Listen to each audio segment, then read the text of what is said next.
Is crime rising? Oh, yeah. Oh, I definitely believe so. It must be true. I hear it on the news. Crime on the rise. Growing so rapidly. Maybe violent films are the reason. How hard can it be to kill 10 men? Or maybe it's guns. Should government have stricter laws, ban guns? I feel like we should. It's time for our leaders to act. Right now. So our leaders did act. Watch out, kids. He picked up that Pop-Tart, made gun noises, shooting noises. Ridiculous. But didn't government have to do something? I'm told it's a mean, mean world. Is it? That's our show tonight.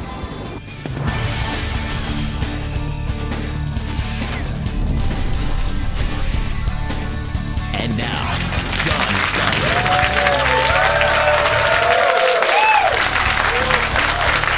Is it a mean world? It certainly seems like one when you watch us. We're in a war. Terrorist threats to the United States. The Ebola outbreak. Oh my goodness, I'm scared.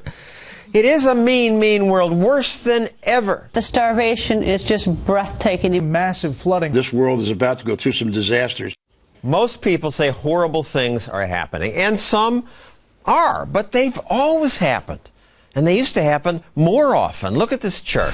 It shows deaths in war. What's happening now in the Middle East is terrible, but it's nothing like what happened in the 40s and 50s. Millions were killed in World War II, millions more in the Korean War, millions more were killed by Chairman Mao in China. Then, compared to now, violent death was much more common. Today, terrorism is up. Here's a graph from the University of Chicago. The first spike is the World Trade Center attack. Worldwide, terrorism deaths have sometimes been higher since then, but few Americans are killed by terrorists. Of the 18,000 terrorism deaths last year, 16 were Americans. Every death is terrible, but is the world meaner today than it used to be? Is America? No. Despite terrorism and war, crime and disease, people live longer today. The average American lifespan is now 79 years. When you look at the statistics, you could say these are the best of times. President Obama actually said that recently. If you had to choose any moment to be born in human history, you'd choose this time. The world is less violent than it has ever been. It is healthier than it has ever been.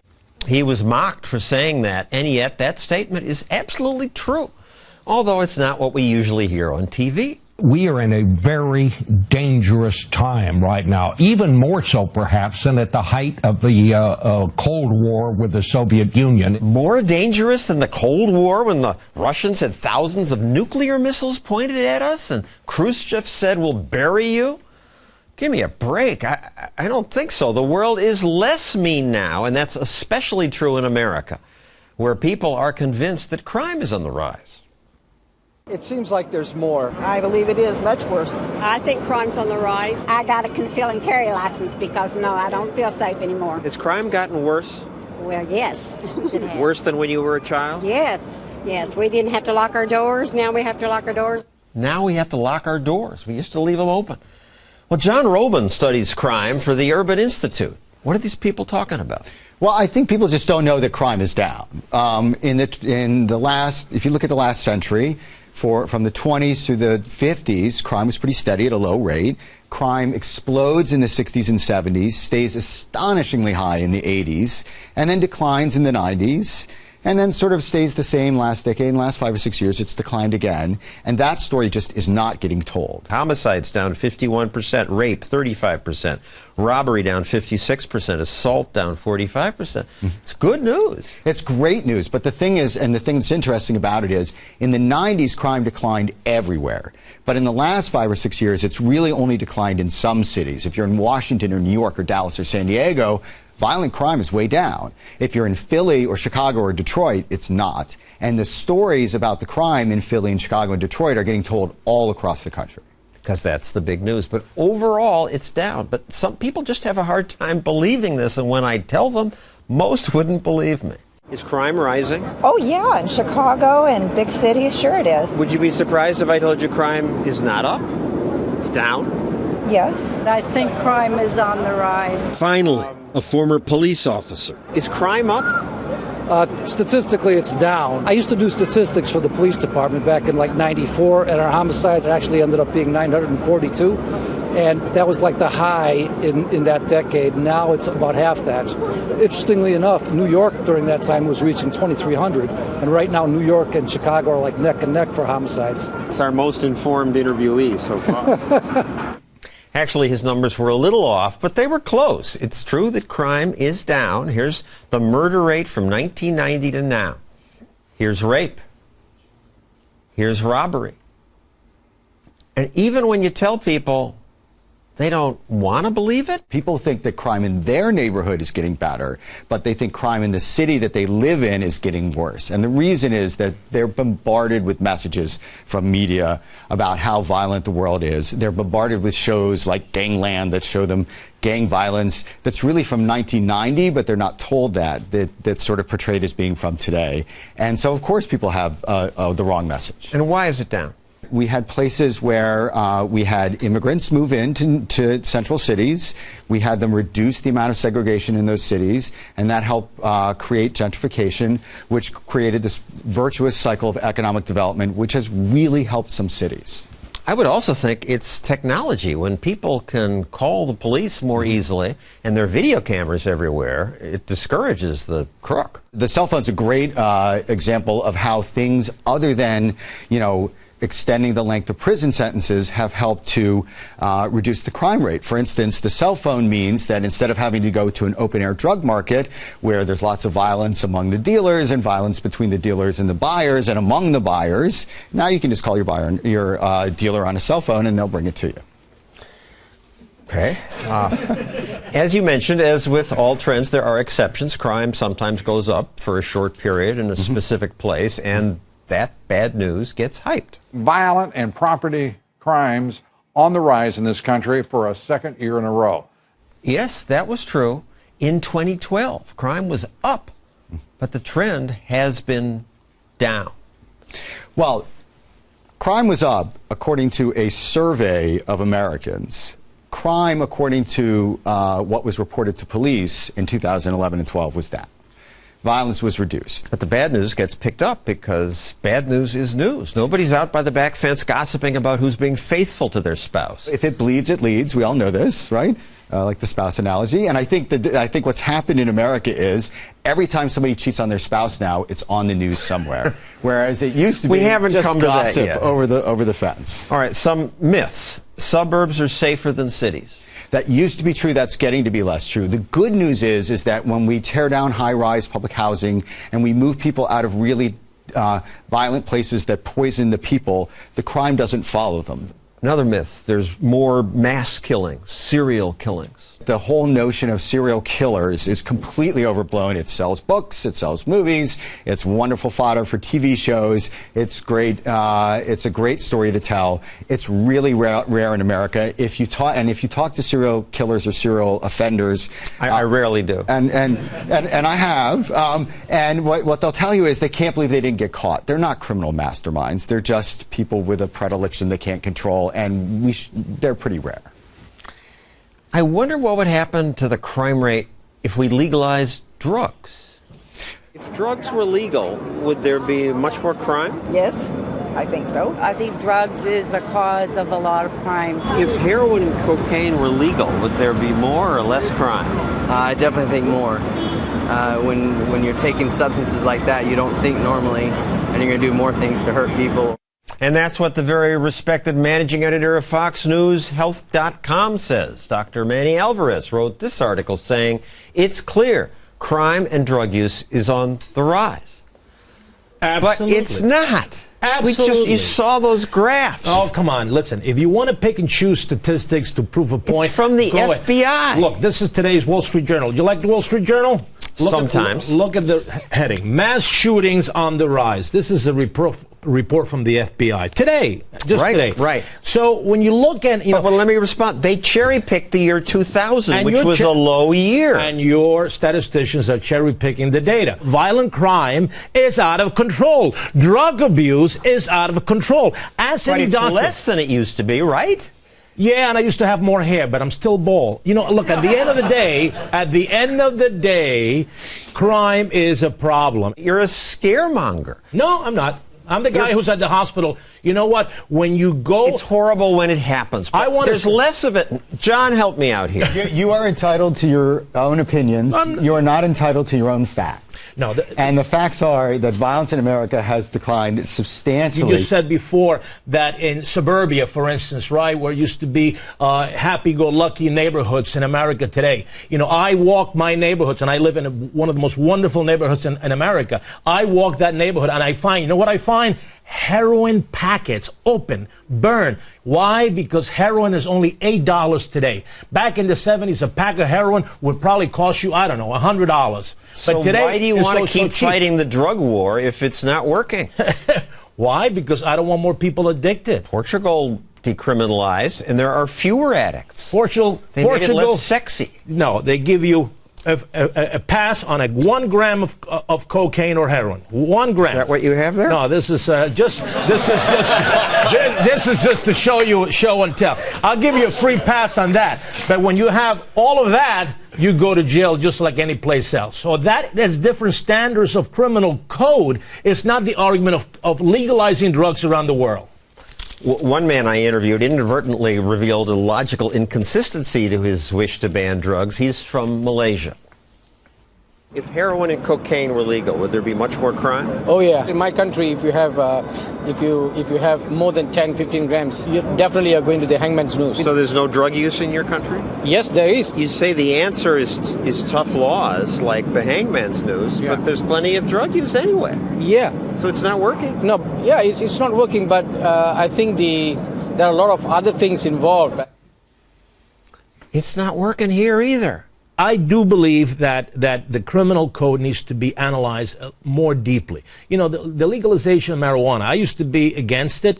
Now I'm not so sure anymore. As a scientist, not as not as somebody just making no way opinion. Crack or heroin, the stuff that... Absolutely not. Absolutely. But it's the black market that causes the crime. They steal to get the product. Not only that, also, listen, I don't think that this government right now has paid close attention in putting really the screws on countries that harbor, drug manufacturing. If you look at countries like Colombia or Bolivia and the border problems that we have, this is why you can find, heroin for $8 and why you can find pot for less than $5. And it's everywhere. You can call 1-800-FIND-DRUGS and you get it. So we need to fight a tougher drug war.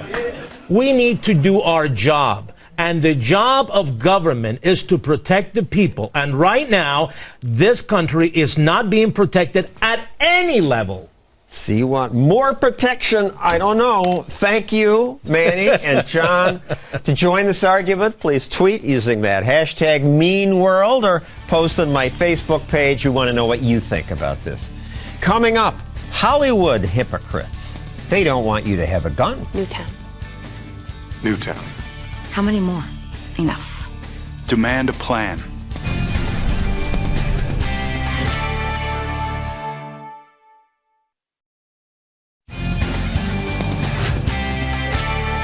The internet has completely changed how guns are sold. Sites like armslist.com make it terrifyingly easy to do parking lot gun deals with no background checks and no questions asked. Terrifyingly easy to do. Anonymous parking lot deals. It sounds frightening. And gun ownership is up. The number of Americans who got permits to carry guns tripled in the past 7 years. And the media constantly scream about gun crime. Gun violence that is growing so rapidly there that one city official said the city is under attack. People become so conditioned to the sound of gunfire in their neighborhoods, they weren't even calling the police. It sounds terrible, and it is for those people, but it's an utterly misleading soundbite, says John Lott, founder of the Crime Prevention Research Center. Yeah, I mean, murder, violent crimes gone down dramatically in the last 25 years. They were talking about Indianapolis, where it's up, and Camden, where it's always been bad. There are lots of factors that can affect crime in local areas, the police and other things, but nationally and even in most big cities, violent crime's been down substantially. Now, you wrote a book titled More Guns, Less Crime, which makes no sense to most people. Well, just as you can deter criminals with higher arrest rates or higher conviction rates, the fact that victims can defend themselves can also make it risky for criminals to go and engage in crimes. We've seen, as you mentioned, a tripling of concealed handguns over the last 7 years, and murder rates and violent crimes have fallen. Let me ask the audience here. I gather your sympathies. How many of you own a gun? Which is unusual for New York, where I tried to get a permit here and I gave up. They turned me down after months of trying, and $430. It's basically poor people who are most likely to be victims of violent crime are the ones who benefit the most from owning guns. But the types of huge fees and training requirements, they're the ones who are priced out of being able to own a gun from these regulations. My former mayor, Mike Bloomberg, now has a gun control group. They say since Newtown there have been 74 school shootings. How many more before our leaders pass common sense laws to prevent gun violence? I've looked at all their studies. Every one has like huge errors. In this one case, they claim 74. The actual number is like 10. And they include things like somebody who used his gun defensively to stop two attackers is a Newtown. They include somebody who commits suicide by themselves at 2 a.m. in the morning in the parking lot. And it's just outrageous that the media repeats these things without carefully We invited them to come on this program. They wouldn't come out. They did give us a response, which is that anytime a gun goes off at a school, students and parents are rightfully concerned. If you look at the number of deaths in schools from guns, they've fallen over the last couple decades. The number of school shootings have gone down dramatically. It's just another one of these cases where the media has kind of created this hysteria where, in fact, we have a lot of good things that are happening in those areas. And speaking of the media hysteria, Dr. Manny pulled out the newspaper saying that mass shootings are up, says the FBI. But let's put the whole chart up. And you see that the trend line is down. They start in 2000, which just happens to be 2000, 2001, just happen to be very low years in terms of attacks. About a third of their cases don't even involve people getting hurt by gunfire. You know, there's maybe been a shot someplace in a public area, and they count that as a mass shooting. But nobody was injured, nobody was killed. Well, why is it mass if nobody is... You ask the FBI people who put the thing together. Well, let's continue the Bloomberg argument then. Here's another ad by his group. It depicts a woman victimized in her home by her ex-husband. Open the door! I need you to stay calm. You just broke in the door. You need to come now. Get away from him. Hey! Put him down! Get away! Get out of here! I'm taking him! But the commercial's odd because the violent ex-husband could just as easily be an argument for gun ownership. Had the woman owned a gun, she could have defended herself. Yeah, here's the point. Now, I agree with you. The point is the man is much stronger than the woman is.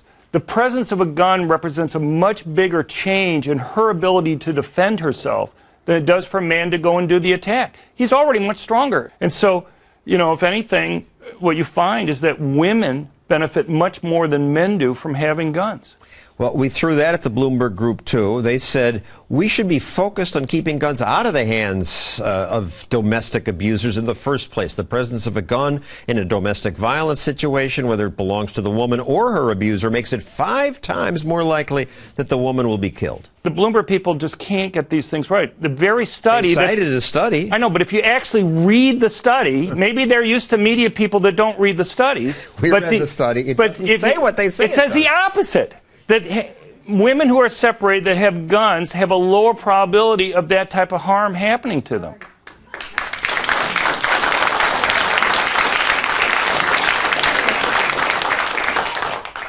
Finally, just break it down. There are a lot of people killed by guns in America, more than 30,000. The majority of cases are suicides. 19,000. Murder, 11,000. A lot of that is gang warfare. Right. The accidental deaths, 591. And for kids under 15, 74. Still terrible. Right. No, I mean, better if it was 0 in terms of all those things. The question is, how do we stop them? Surely more police are important, higher arrest rates, conviction rates. But the thing is, when you talk to the police, they themselves will tell you that they can't be there all the time. The question becomes, what should victims do when they're having to confront a criminal by themselves. And having a gun is by far the safest course of action for them to take at that point. Thank you, John Lott. Next, the idiotic way some idiot school administrators react to us idiots in the media after we exaggerate crime.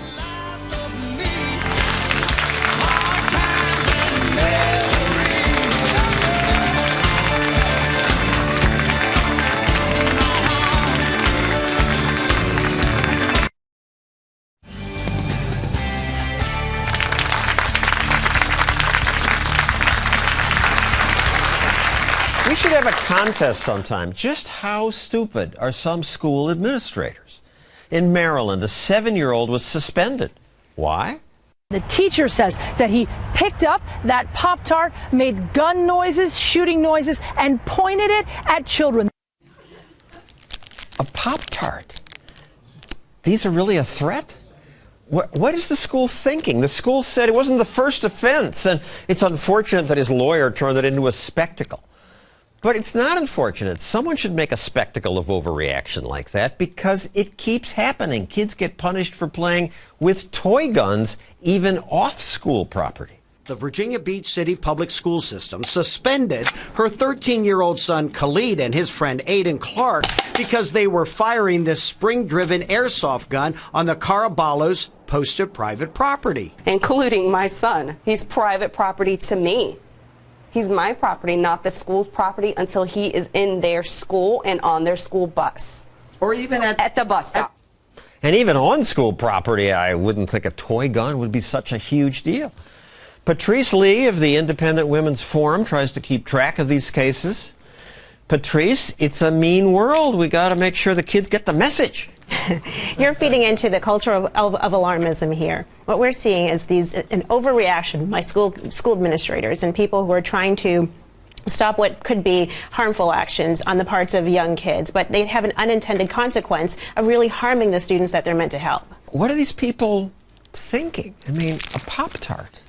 So they're thinking that that could be used and construed in the wrong way. Another student can feel hurt by it or fearful of it, and then it could cause a chain reaction and unfortunately lead to some sort of lawsuit down the line. Don't they get embarrassed? I rarely hear them like, yeah, we went too far. They never admit that. They don't want to admit that they've come up with a bad policy. And unfortunately, they're at odds against communities and individuals and families who really are the ones who should be deciding what's best for the kids. The craziness is not confined to school boards. It thrives even in the child welfare bureaucracies. In New Jersey, the Fox affiliate reporter Bill Anderson reported on a boy who got in trouble because he played with a pencil. You may have heard the story of 13-year-old Ethan Chaplin. He's the young man who was suspended from school for twirling a pencil. Another student said that the pencil appeared threatening, was symbolic of a gun, and ultimately told the teachers. Ethan was suspended. He was ordered to undergo psychological evaluation. Then the geniuses at the New Jersey Department of Children and Families stepped in. Ethan's father explains what happened then. First, they stripped him. They put him in a bed, took everything away from him, including his phone. About an hour later, they took urine. And then about 45 minutes later, they took blood in which he passed out. And they released him. The school investigated and cleared this young man of any charges, and we thought that that was the end of the case. And then the state decides to step in and say to the father, well, we think that because you didn't send your child to counseling, that there's some sort of harm being done to him. So now this father is in danger of potentially losing his son. They threatened to take the child away because the father said, no, you people are idiots. Absolutely. And what the sad part is that there are so many children in New Jersey, I'm sure, who are in abusive situations and in far worse situations than in the care of a loving father like this man is. Well, we tried to get them to talk to us about this. They said confidentiality laws prevent us from commenting.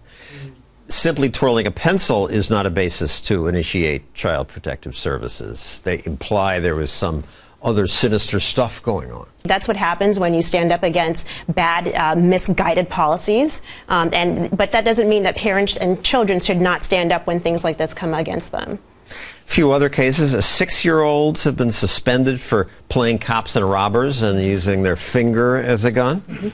A deaf boy was forced to change his name because in the sign language symbol resembled a gun? Yeah.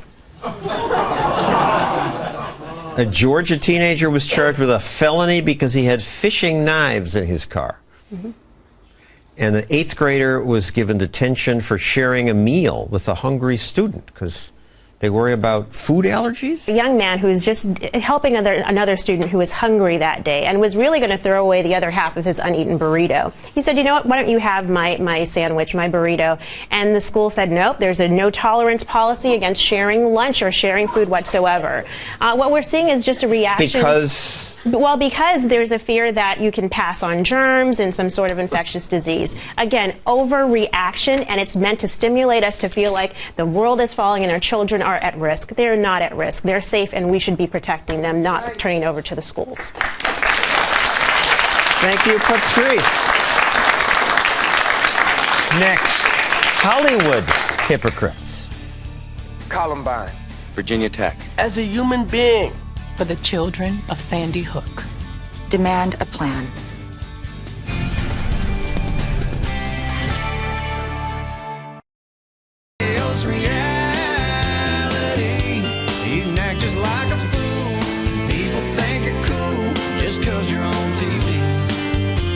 I wish I were cool just because I'm on TV.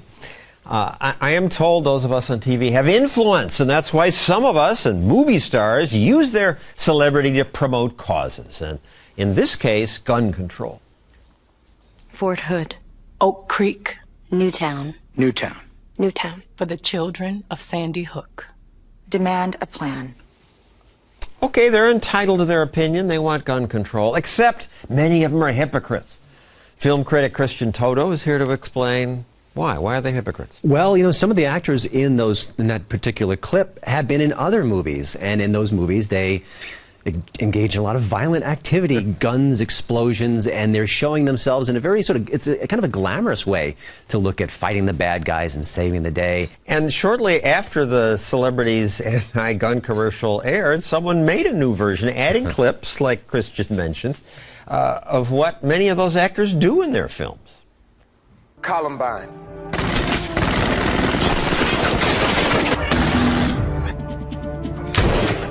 Newtown. Newtown. It's funny because that clip does what the mainstream press often doesn't do. It sort of holds them to a higher standard. It says, hey, you need to look at what you're doing. You're not just going to put out this video and get no questions. But they make violent movies because people, mostly teenage boys, really want to see violent movies. Does this have an effect? I don't know. Is there, let me ask you, do you think there's too much violence in movies? Does it upset you? No. Stossel audience, they're so different. I don't know that it really affects people, but let's name some of the famous hypocrites. Sylvester Stallone once said, I know we use guns in films, but the time has come to be more accountable and realize this is an escalating problem. Then he went on to make The Expendables. Let's do what we do.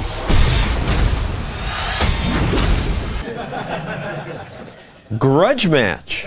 Fiercest rivalry was between two fighters, Razor and Kid. They fought only twice, but the tie-breaking grudge match never happened. And Bullet to the Head. Oh, let's just put it this way. I'm a people person. 5 years ago, Matt Damon said, I always look at the violence in a script. I don't want it to be gratuitous because I do believe that it has an effect on people's behavior. And I've turned down movies because of that. But I wonder what he turned down because he went on to make Elysium.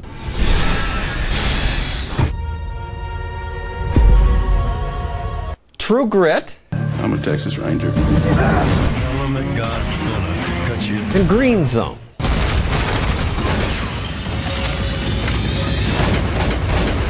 The actors aren't very smart, but movie makers are smart. Harvey Weinstein is, and this year he said he would be a hypocrite if he made more violent movies. You have to look in the mirror too, and I have to just choose movies, that aren't violent, or as violent as they used to be. I can't make one movie and say this is what I want for my kids and then just go out and be a hypocrite. So, Christian, what's his next movie? It's called The Hateful Eight. And this is Quentin Tarantino, who is not a director we know for sort of quiet, somber, intimate chamber pieces. He makes violent movies. He makes probably the most violent movies in our culture. And you can see the movie poster has a trail of blood. Yeah, that's just a hint of what's to come, I guarantee it. So. But at least Quentin Tarantino is not a hypocrite. He defends the violence in his movies and says it's a facile argument to blame entertainers for real violence. This has gone back all the way down to Shakespeare's days. All right, when there's violence in the street, the cry becomes blame the playmakers. Well, at least he's not hypocritical. I give him credit for that. He does what he does, and that is his stance. But we also look back at Elvis Presley. He swiveled his hips, the nation swooned, and people are outraged. Now Miley Cyrus twerks. God help us what she does between songs.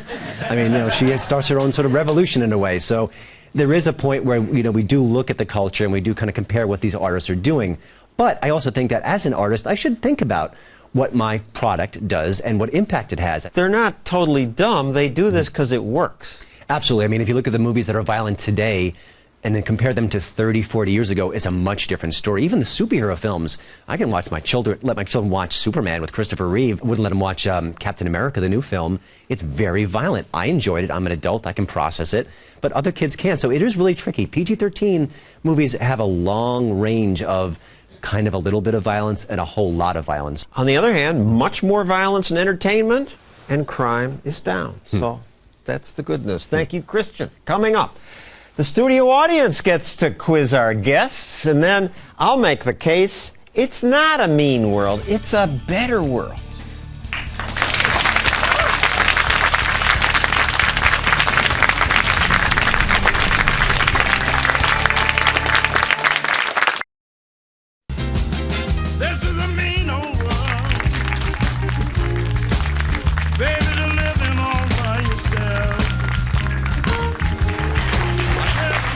But it's not such a mean world. At least that's what my reporting has taught me. But now it's your turn. Here to take your questions or criticisms are John Locke from the Crime Prevention Research Center, Patrice Lee from the Independent Women's Forum, and film critic Christian Toto.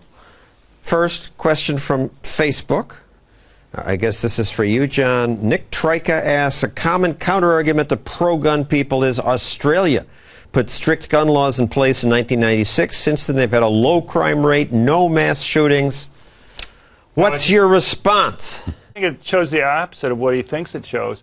There was a big gun buyback, reduced guns by about a third, but then since then people have gone out and bought guns, and gun ownership rate's about back to where it was before. What that would predict is a sudden drop and then an increase in crimes and firearm suicides, and that's not the pattern. In fact, if anything, it's done the opposite of what they would claim. To the audience, who's first here? Yes, ma'am. Does anybody have a comment on what does happen when guns are banned by an entire country over history? What has happened? Yeah, that's a good question. In fact, every single time guns, either all guns or all handguns have been banned, murder rates go up. It's because the law-abiding, good citizens are the ones who obey the law, turn in their guns, and not the criminals. And just as criminals can bring in illegal drugs, they can bring in the guns that they use to fight those battles. Go ahead. This question is for Patrice. You and John showed these terrible, terrible examples of school policy run amok, and I just wanted to know, has there been any substantive action to correct those policies? It's about common sense, but there's another case, interestingly, where a young woman, chapstick was banned in her school, strangely, and she actually... It's an over-the-counter medicine, they say.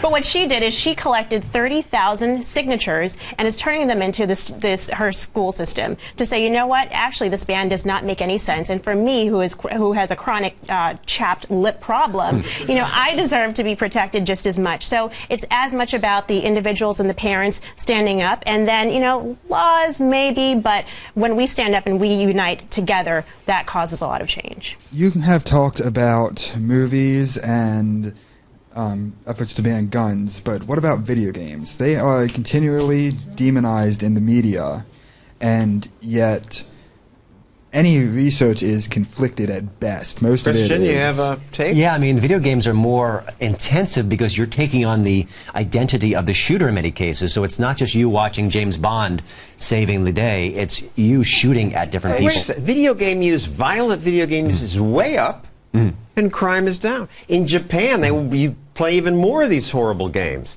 Very little crime. The research study with movies and TV says that it's a factor. They can't have a cause and effect relationship, but they say it's one of many factors. Of course, the child's upbringing, the parents, there are lots of different things that come into play. So, yeah, I mean, sometimes you see cases where there was someone who's a mass murderer, you look at his past, and there's a whole bunch of violent video games in there. So, can't blame He drank him. milk, too. Yeah, I know. That's how complicated this is. Correlation is not causation. Yes, sir. Yeah, my question is, you showed clips of commercials where there was accidents in the home with children being shot with guns. I have 3 small children, 2 of which are girls. I've already bought them rifles, and I will teach them to fire their rifle and to defend themselves no matter what anybody says. So why aren't there more commercials depicting success stories where the child is home by themselves and shoots the intruder and the intruder flees? I actually read a book that dealt with those issues called The Bias Against Guns, but what I found when I was writing it is that you'd find dramatic cases of 8, 9, 10-year-olds who would use guns to save lives of relatives. But the media wouldn't cover those very much. You'd see maybe 1 200-word story in the back of a newspaper. And so I called up the reporters, the crime reporters. I say, here you have one story of a taxi cab driver who's been killed. That got picked up by 25 newspapers. But yet this other story of a 9-year-old who saved his grandmother's life only was a small story in the back of your newspaper. And the reason that they gave me was they were worried, and they thought others were worried, that if they put guns in a positive light with regard to kids, then that would make it so that more kids would have access to guns, and then they were afraid about accidental deaths that would be occurring, that they'd be responsible. Thank you, John, Patrice, Christian. Next, why it's a better world now than ever before. Yeah.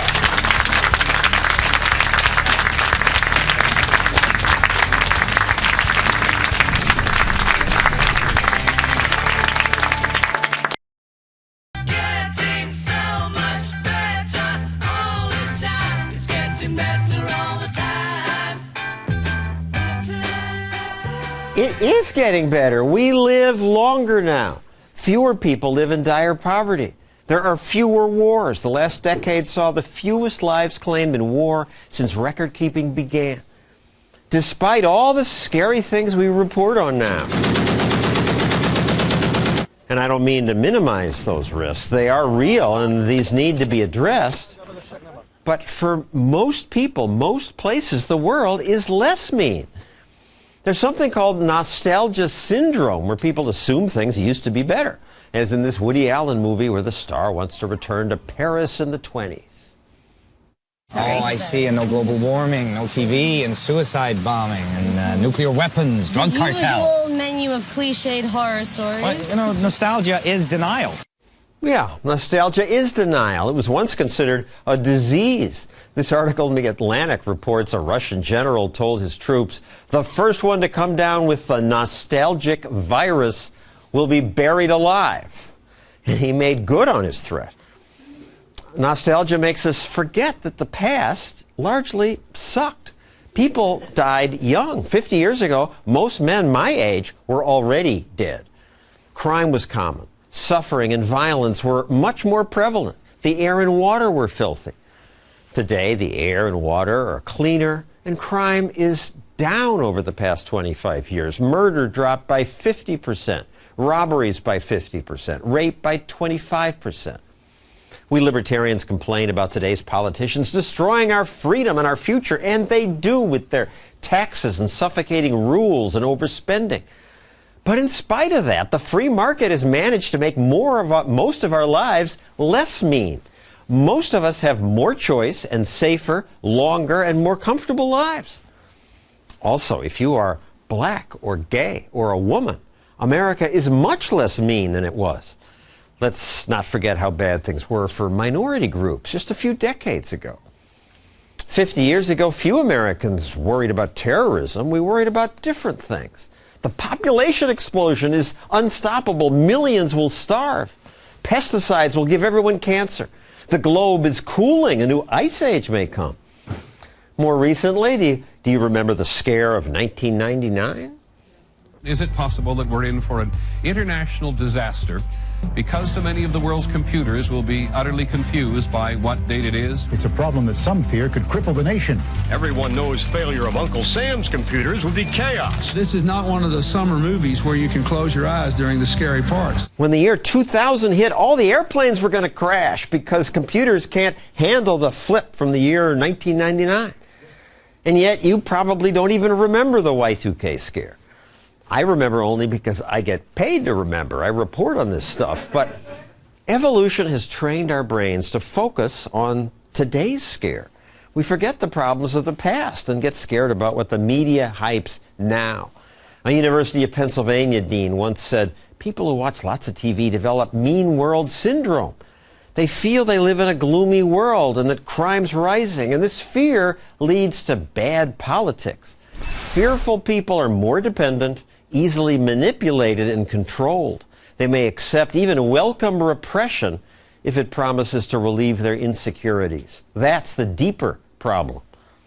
Yes, it is, because today Americans accept and even welcome repressive policies that go along with the politicians' promise to protect us.